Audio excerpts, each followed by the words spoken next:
Mahesh brother story వచ్చేసి ఏంటిదంటే, అనగనగా ఒక ఊర్లో ఒక రాజుకి ముగ్గురు కొడుకులంట. స్టోరీ వింటారా?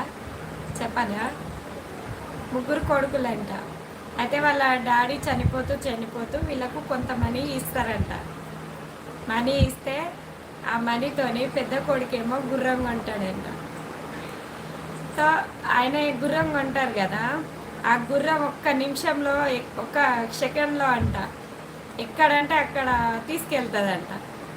సెకండ్ కొడుకు వచ్చేసి కాటుక కొంటారంట ఆయన ఇచ్చిన డబ్బుతోని. ఆ కాటుక చేతిలో పెట్టారనుకోండి, ఇట్లా చేతుల కాటుక ఇట్లా అద్దుతే అంట ఎక్కడెక్కడ ఏం జరుగుతుందో, ప్రపంచంలో ఏం జరిగినా ఆయనకు తెలుస్తుందంట.